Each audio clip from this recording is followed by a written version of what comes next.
Good morning, નમસ્તે. આંકડાશાસ્ત્રનો ઉદ્ભવ અને વિકાસ એનો ફર્સ્ટ વિડીયો તમે જોયો. હોમવર્ક બી લગભગ 100+ દીકરીઓનું આવી ગયું. ખૂબ જ સરસ કહેવાય. હવે આજે આપણે માહિતીનું એકત્રીકરણ મેઇન ટોપિક જે આપણો છે તેના તરફ આગળ વધીએ. તેની અંદર પ્રથમ આપણે સમષ્ટિ અને નિદર્શ વિશે માહિતી મેળવીએ. સમષ્ટિ પોપ્યુલેશન આંકડાશાસ્ત્રમાં અભ્યાસ હેઠળ આવતા તમામ એકમોના સમૂહને સમષ્ટિ કહેવામાં આવે છે. દાખલા તરીકે વસ્તી ગણતરી તપાસમાં દેશના તમામ નાગરિકોનો સમૂહ.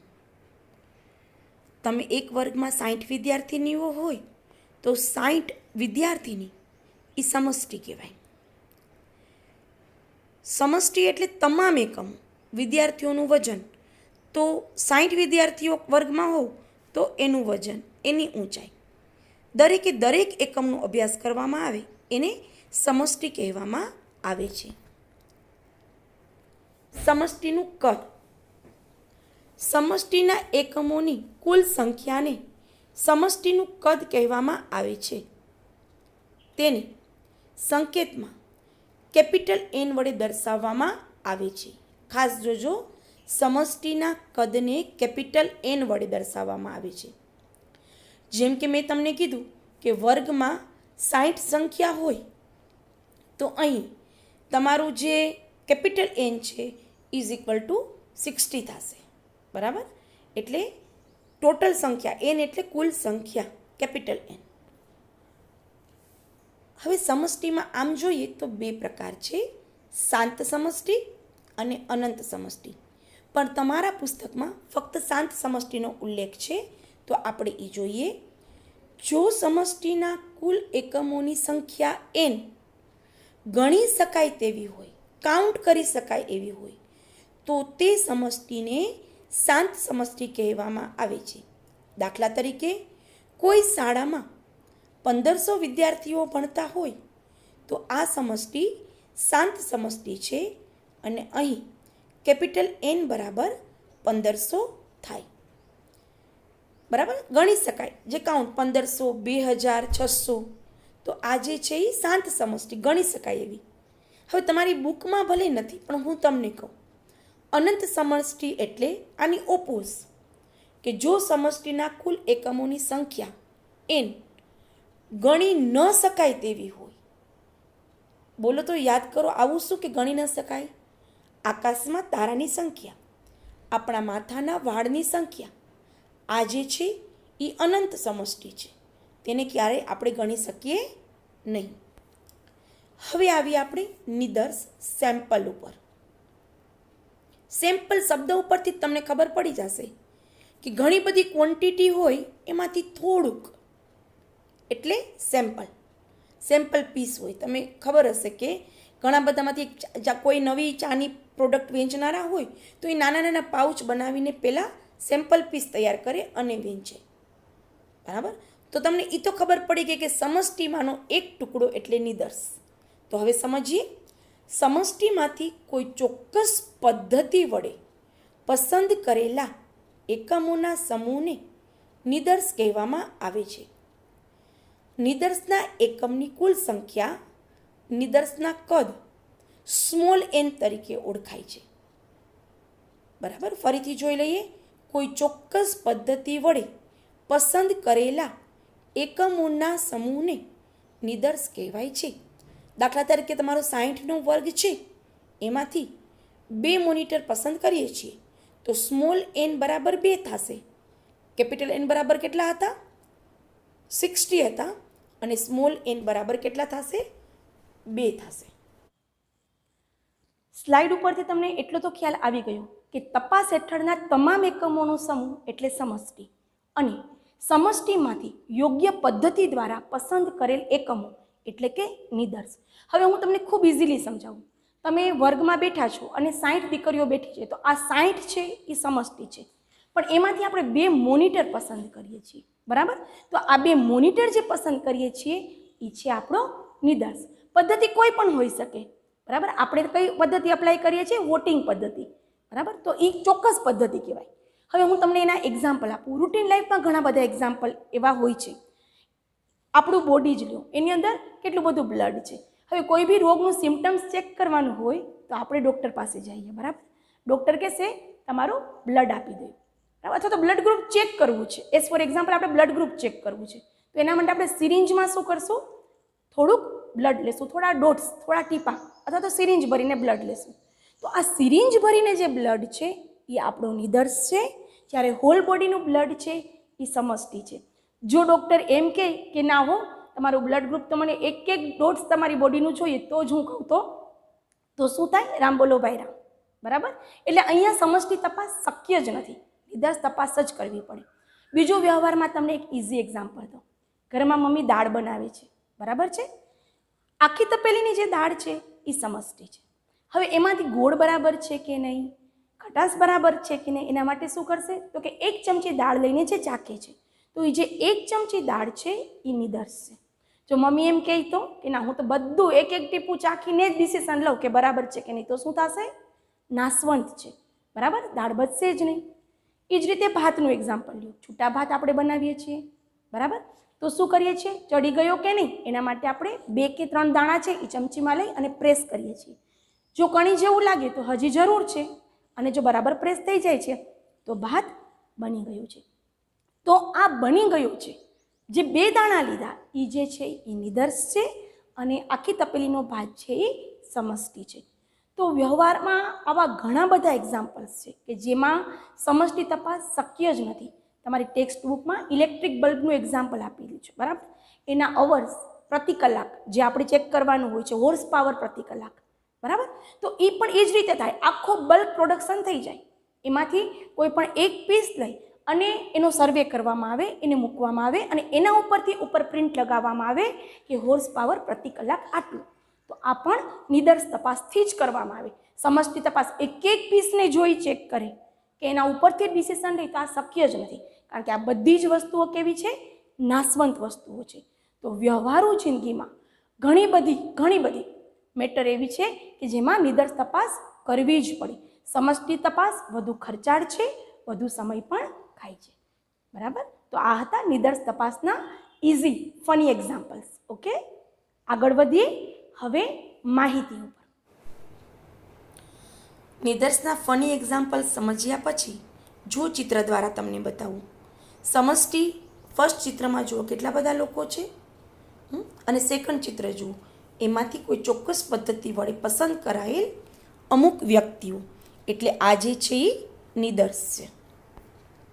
હવે આપણે આવીએ માહિતી, ડેટા ઉપર. કોઈ પણ સમસ્યા કે પ્રશ્નની વિવિધ બાબતો સંબંધી અભ્યાસ કરવા માટે સમષ્ટિ અથવા નિદર્શના બધા જ એકમોના તપાસનું આયોજન કરવામાં આવે છે. આવી તપાસ દ્વારા એકત્રિત થતા પરિણામોના સમૂહને માહિતી કહેવામાં આવે છે.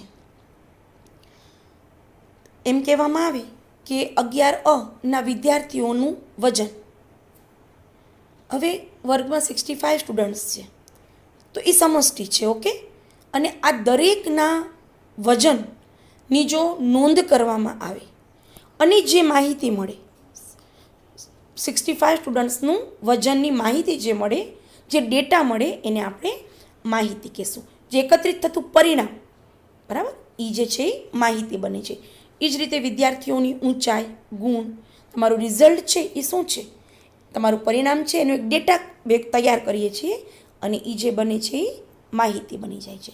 એટલે ફરીથી જોઈ લઈએ, જે એકમોના તપાસનું આયોજન કરવામાં આવે અને આ જે તપાસ કરીએ અને એના દ્વારા એકત્રિત થતા પરિણામોનો સમૂહ એટલે માહિતી. હવે જુઓ, ચલ લક્ષણ છે એ સમષ્ટિ અથવા નિદર્શના પ્રત્યેક એકમ દીઠ બદલાતું લક્ષણ છે. જેમ કે વજન હું લઉં 65 સ્ટુડન્ટ્સનું તો દરેક એકમ દીઠ અલગ અલગ હશે. કોઈનું 40 કિલો, કોઈનું 40 કિલો 100 ગ્રામ, કોઈનું 42, કોઈનું 60, બરાબર. એટલે ચલની વ્યાખ્યા કોઈ પૂછે તો પ્રત્યેક એકમ દીઠ બદલાતું લક્ષણ એટલે શું થશે, ચલ થશે. હવે એના 2 પ્રકાર છે, સંખ્યાત્મક ચલ અને ગુણાત્મક લક્ષણ. લક્ષણ પહેલાં જોઈએ. સંખ્યાત્મક લક્ષણ એટલે કેવું કે જે માપી શકાય. હું જરાક રિવર્સ જાઉં છું, પહેલાં સંખ્યાત્મક અને પછી ગુણાત્મક. બરાબર. હવે પહેલાં સંખ્યાત્મક જોઈએ તો સંખ્યાત્મક એટલે શું કે જે માપી શકાય. બરાબર. We can touch, we can see, એને કહેવાય સંખ્યાત્મક. વજન છે તો એ વજનને હું માપી શકીશ, આંકડો એનો લખી શકીશ, 4045. બરાબર. ઊંચાઈ છે તો ઊંચાઈને હું લખી શકીશ. ગુણ છે તો ગુણ 65 45 25 98 આ લખી શકીશ, સંખ્યામાં રજૂ કરી શકીશ. તો આને સંખ્યાત્મક લક્ષણ કહેવાય. હવે આ બાજુ આવે ગુણાત્મક લક્ષણ. તો માત્ર નિરીક્ષણ કરી શકાય, માપી શકાય નહીં. કોઈ વિદ્યાર્થી છે એ હોશિયાર છે, અતિ હોશિયાર છે, નબળો છે. બરાબર. તો આ ગુણાત્મક લક્ષણ કહેવાય. કોઈ વ્યક્તિનો વૈવાહિક દરજ્જો તમને પૂછવામાં આવે તો એ વ્યક્તિનો વૈવાહિક દરજ્જો છે, એ વ્યક્તિ પરિણીત છે, અપરિણીત છે, વિધવા છે કે વિધુર છે. તો આ જે છે એ ગુણધર્મ સ્વરૂપે રજૂ કરવાની માહિતી છે. એમાં કોઈ નંબર ન હોય કે પરિણીત એટલે 1 કે અપરિણીત એટલે 2 કે. બરાબર. એને ગુણધર્મ દ્વારા જ રજૂ કરી શકાય. કોઈ ક્ષય રોગથી પીડાય છે કે નથી પીડાતું, હા કે ના, તો આ ગુણધર્મ કહેવાય. તો આ જે છે એને ગુણાત્મક લક્ષણ કહેવાય. ગુણાત્મક લક્ષણથી જે માહિતી કલેક્ટ થાય એને ગુણાત્મક માહિતી, અને સંખ્યાત્મક લક્ષણથી જે માહિતી ક્રિએટ થાય એને સંખ્યાત્મક માહિતી કહેવાય. શબ્દો દ્વારા એને જોઈએ. સંખ્યાત્મક માહિતી, જો ચલ લક્ષણ સંખ્યાત્મક હોય તો તેની સંખ્યાત્મક ચલ કહીશું, અને આવા સંખ્યાત્મક ચલના અવલોકનોના સમૂહને સંખ્યાત્મક માહિતી કહેવામાં આવે છે. દાખલા તરીકે વિદ્યાર્થીઓની ઉંમર, વજન, વ્યક્તિની આવક, ગુણ વગેરે. સંખ્યાત્મક ચલને કોઈ એકમ દ્વારા માપી શકાય છે, જેમ કે વજનને કિલોગ્રામમાં, ઉંમરને વર્ષમાં, ઊંચાઈ હોય તો સેમીમાં, આવક હોય તો રૂપિયામાં. બરાબર. એને કોઈ એકમ દ્વારા માપી શકાય છે. સેમ ટુ સેમ વેથી હવે આપણે ગુણાત્મક માહિતી જોઈએ. જો ચલ લક્ષણ ગુણાત્મક હોય તો આપણે એને ગુણધર્મ કહીશું, અને આ ગુણધર્મના અવલોકનોના સમૂહને ગુણાત્મક માહિતી કહેવામાં આવે છે. દાખલા તરીકે કામદારોની જાતિમાં કોઈ નંબર ન હોય ને, લોહાણા, જૈન કે બીજી કોઈ પણ જાતિ આપણે લઈએ, સોની. બરાબર. તો એની એક પ્રકાર જ છે, એને કોઈ નંબર ન હોય. ધર્મ, હિન્દુ, મુસ્લિમ, શીખ, ઈસાઈ, તો એ એનું ગુણધર્મ દ્વારા જ રજૂ કરી શકીએ. વૈવાહિક દરજ્જો તો મેં તમને સમજાવ્યું. બરાબર. આ બધા છે ગુણાત્મક માહિતીના ઉદાહરણ છે. લાસ્ટ પોઈન્ટ જુઓ. ગુણાત્મક લક્ષણનું ફક્ત નિરીક્ષણ કરી શકાય, પરંતુ તે કોઈ એકમ દ્વારા માપી શકાતું નથી. તમને જો આનો તફાવત પૂછાય તો બંનેના 3 મુદ્દા છે. સંખ્યાત્મક માહિતીના પણ 3 મુદ્દા છે અને ગુણાત્મક માહિતીના પણ 3 મુદ્દા છે. બરાબર. હવે આગળ જોઈએ. Data collection. Main data collection છે ને એના 2 પ્રકાર છે. પ્રાઇમરી ડેટા, પ્રાથમિક માહિતી, અને સેકન્ડરી ડેટા, ગૌણ માહિતી. માહિતી પ્રાથમિક માહિતી અથવા ગૌણ માહિતી હોઈ શકે છે. એમાં પ્રથમ આપણે જોઈએ પ્રાથમિક માહિતી. પ્રાથમિક શબ્દ સમજો, પ્રથમ વખત જ મેળવાયેલી માહિતી. બરાબર. જો કોઈ પણ અધિકૃત સંસ્થા અથવા સંશોધક દ્વારા સૌ પ્રથમ વખત અસલ સ્વરૂપે માહિતી એકઠી કરાયેલ હોય તો તેવી માહિતીને પ્રાથમિક માહિતી કહેવાય છે. દાખલા તરીકે NSSO નેશનલ સેમ્પલ સર્વે ઓર્ગેનાઇઝેશન દ્વારા એકત્રિત કરાયેલ માહિતી, ભારતની વસ્તી ગણતરીની માહિતી ખૂબ અઘરી હોય છે, છતાં એ સમષ્ટિ અભ્યાસ જ કરવામાં આવે છે, કારણ કે દેશના બંધારણ અને વહીવટને લગતી માહિતી છે. ત્યાં નિદર્શ તપાસ નહીં કરાય. બરાબર. અમુક સંજોગો એવા હોય છે જ્યાં સમષ્ટિ તપાસ કમ્પલસરી છે. એ કયા સંજોગો? તો કે વહીવટી બંધારણ, દેશના કાયદાને લગતી જે માહિતી હોય તેમાં સમષ્ટિ તપાસ કમ્પલસરી છે. જેમ કે ભારતની વસ્તી ગણતરીની માહિતી ખૂબ જ ખર્ચાળ, ખૂબ જ લેન્ધી, છતાં સમષ્ટિ તપાસ જ કરવામાં આવે છે. શું કામ? તો કે દેશના કાયદાની, બંધારણને અસર કરે છે. બરાબર. તો એના દ્વારા જે માહિતી કલેક્ટ કરવામાં આવે છે એ પ્રાથમિક માહિતી કહેવાય. અને ભારતના રજિસ્ટ્રાર ઓફિસ ન્યૂ દિલ્હી દ્વારા ભારતમાં મૃત્યુદર અને જન્મદરને લગતી પ્રકાશિત કરેલ માહિતી, આ બધી જ માહિતી છે એ પ્રાથમિક માહિતી છે, જે પ્રથમ વખત જ અસલ સ્વરૂપે મેળવવામાં આવે છે. બરાબર. હું તમને બહુ સિમ્પલ એક્ઝામ્પલ કહું, નાનું. બરાબર. તમે ધોરણ 11માં પ્રવેશ મેળવ્યો ત્યારે તમારી પાસે ફોર્મ ભરાવવામાં આવ્યા. એ ફોર્મ સ્વરૂપે તમે જે માહિતી આપી ને એ પ્રથમ વખત જ અસલ સ્વરૂપે આપી. હવે તમે 12મા ધોરણમાં જશો ત્યારે તમને ફોર્મ નહીં ભરવાના હોય. શું થશે? 11માના તમારા ક્લાસ ટીચરે જે માહિતી કલેક્ટ કરી છે એ સેમ હાજરી પત્રક એ 12માના ક્લાસ ટીચરને આપી દેશે. બરાબર. તો એ 12માના ક્લાસ ટીચરનો જે ડેટા છે એ કેવી માહિતી કહેવાશે? ગૌણ માહિતી. કે બીજા શિક્ષકે એકત્રિત કરેલ માહિતી છે તેનો ઉપયોગ કરશે ખાલી. સમજાય છે ડિફરન્સ? પ્રાથમિક માહિતી એટલે પ્રથમ વખત જ એકત્રિત કરેલી માહિતી. જ્યારે ગૌણ માહિતી છે એની વ્યાખ્યા જુઓ. જ્યારે કોઈ સંસ્થા કે સંશોધક કોઈ અન્ય સંસ્થા કે સંશોધક દ્વારા એકત્રિત કરાયેલ માહિતીનો ઉપયોગ કરે. મેં તમને કીધું ને, ધોરણ 12ના વર્ગ શિક્ષક છે એ ધોરણ 11માના વર્ગ શિક્ષકે તૈયાર કરેલ હાજરી પત્રકનો યુઝ કરે. બરાબર. તો આવી માહિતી છે એ ઉપયોગ કરનાર સંસ્થા કે સંશોધક માટે ગૌણ માહિતી બની જાય છે. બરાબર સમજજો. 11માના ક્લાસ ટીચર માટે જે પ્રાથમિક માહિતી છે એ જ માહિતી 1 વર્ષ પછી જ્યારે 12મા ધોરણના વર્ગ શિક્ષક યુઝ કરશે ત્યારે એ જ માહિતી ગૌણ માહિતી બની જશે. બરાબર. દાખલા તરીકે જુઓ, ભારતની રજિસ્ટ્રાર ઓફિસ ન્યૂ દિલ્હી દ્વારા એકત્રિત કરાયેલ જન્મદર અને મૃત્યુદરને લગતી માહિતી છે એ ફરી વખત જો યુએનઓ યુનાઇટેડ નેશન ઓર્ગેનાઇઝેશન દ્વારા યુએન સ્ટેટિસ્ટિકલ એબ્સ્ટ્રેક્ટમાં પ્રકાશિત કરવામાં આવે તો અહીંયા યુએનઓ માટે આ માહિતી છે એ કેવી માહિતી બની જશે? ગૌણ માહિતી બની જશે. બરાબર. એ જ રીતે હજી જુઓ, કોઈ સંસ્થા દ્વારા ગુજરાતની કેટલીક ઔદ્યોગિક સંસ્થાને લગતી માહિતી એકત્રિત કરવામાં આવે છે. હવે આ માહિતીનો ઉપયોગ પાછળથી સંશોધન કરનાર વિદ્યાર્થી દ્વારા ઘણા બધા કરતા હોય છે ને, પીએચડી, એમફિલ, બરાબર, એના પ્રોજેક્ટમાં આ લોકો સ્ટુડન્ટ્સે આ માહિતીનો યુઝ કરતા હોય છે. તો વિદ્યાર્થી દ્વારા આંકડાકીય વિશ્લેષણ કરવા માટે ઉપયોગમાં લેવાય છે. તો સંશોધન કરનાર વિદ્યાર્થી માટે ઉપયોગમાં લેવાયેલ આ માહિતી છે એ ગૌણ માહિતી બની જાય છે. ક્લિયર થાય છે? બરાબર.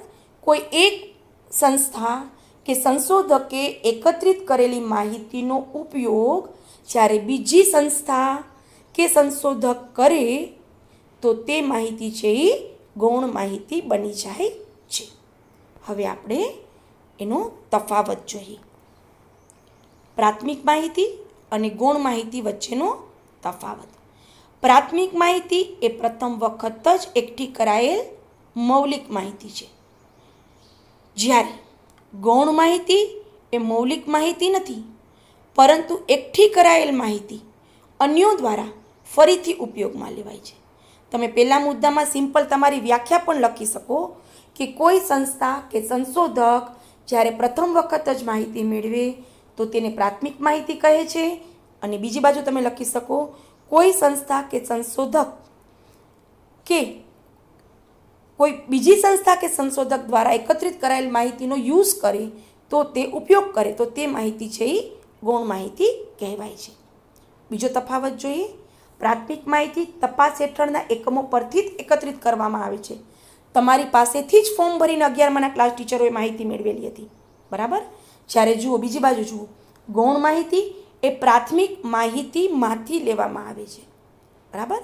જે 11માનું હાજરી પત્રક હશે તે જ ડાયરેક્ટ યુઝ કરશે તો એ જે છે એ પ્રાથમિક માહિતીનો યુઝ કરેલો કહેવાય. બરાબર. તો એ માહિતી કેવી બની જશે? ગૌણ માહિતી. ત્રીજો મુદ્દો જોઈએ. પ્રાથમિક માહિતી સામાન્ય રીતે એના મૂળભૂત સ્વરૂપમાં હોય છે, વિસ્તૃત સ્વરૂપમાં હોય છે.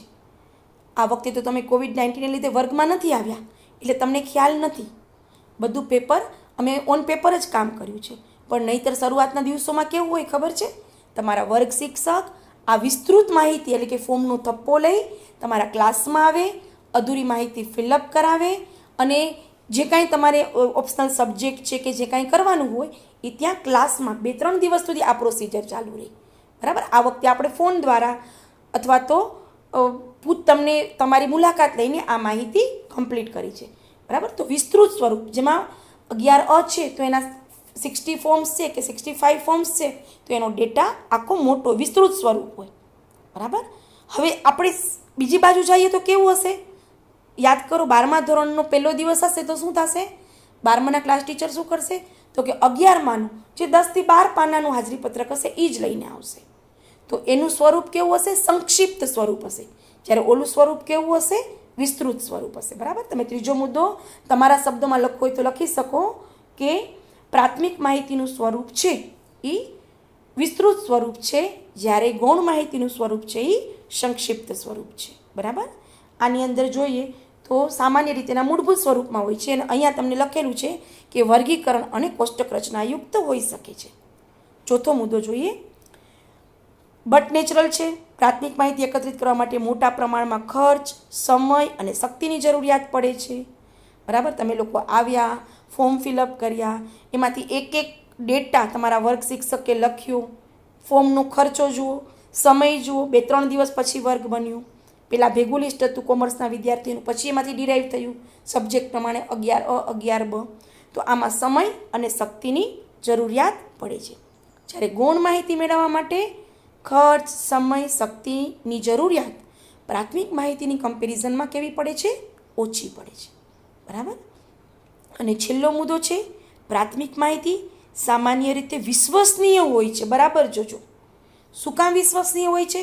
હવે તમારા 11મા ધોરણના વર્ગ શિક્ષક છે, એણે ઠક્કરનો સ્પેલિંગ લીધો છે, બરાબર. જોજો THAKKAR જે તમારા 10મા ધોરણના માર્કશીટમાં હશે. એકચ્યુઅલી THACKER થાય, પણ તમારા 10મા ધોરણની માર્કશીટમાં જો THAKKAR છે, બરાબર, તો એ શ્યોર હશે કે આ દીકરીની ઠક્કરની સરનેમ આ જ છે. એવી જ રીતે કોઈના પપ્પાના નામની પાછળ કુમાર લાગતું હોય કે ભાઈ લાગતું હોય, નીતિનભાઈ, બરાબર, કે ખાલી નીતિન, તો 11માના વર્ગ શિક્ષક શ્યોર હશે કે આમાં પાછળ ભાઈ નથી જ. પણ 12માના વર્ગ શિક્ષક એ શ્યોર નહીં હોય, એના માટે ડાઉટ હશે, બરાબર. સ્પેલિંગ માટે પૂજાનો સ્પેલિંગ છે તો POOJA, કોઈનો PUJA બી હોઈ શકે. તો એ 11માના વર્ગ શિક્ષક શ્યોર છે. શું કામ? તો કે એણે એક એક માર્કશીટ તમારી જોઈ છે અને એમાંથી સ્પેલિંગ લખેલા છે. પણ જો આ શિક્ષકની ભૂલ હશે તો એ જે છે એ કેમાં જશે? ગૌણ માહિતીમાં પણ એ મિસ્ટેક રિપીટ થઈ શકે. એટલે ગૌણ માહિતી અન્ય વ્યક્તિઓ દ્વારા તેમના પોતાના હેતુ માટે ઉપયોગમાં લેવાતી હોવાથી માહિતી વાપરનારના હેતુના અનુસંધાનમાં તે વિશ્વસનીય ન હોય એવું પણ બની શકે. બેટા, આ તો હું બહુ સિમ્પલ વાત કહું છું, પણ ઘણી બધી વખત એવું હોય છે કે ખાનગી સંસ્થા પોતાનો હાઈફાઈ ડેટા બતાવવા માટે, બધું પોતાનું સારું સારું બતાવવા માટે એનો જે ડેટા હોય એ બેસ્ટ જ રાખે.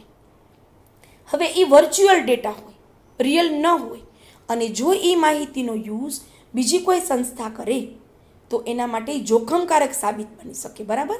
કારણ કે વિશ્વસનીય નથી, એટલે આવું ફ્રોડ બની શકે. તો ગૌણ માહિતીનો યુઝ કરતી વખતે આ બધી સાવચેતીઓ રાખવી ખૂબ જરૂરી બને છે. એ આપણે જોશું કે ગૌણ માહિતીનો ઉપયોગ કરતી વખતે કઈ કઈ સાવચેતી રાખવી જોઈએ, એ આપણે લાસ્ટમાં જોશું. અત્યારે આપણે આટલું જ જોઈએ. પ્રાથમિક માહિતી, ગૌણ માહિતીનો તફાવત. તમને મુદ્દા નોટ ડાઉન કરવા હોય તો કરી લ્યો. પેલું વ્યાખ્યા લખજો, બરાબર. બીજું તપાસ હેઠળના એકમો. ત્રીજું એનું સ્વરૂપ. ચોથું ખર્ચ, સમય, શક્તિ અને વિશ્વસનીયતા. આ 5 મુદ્દા આ તફાવતમાં આવશે.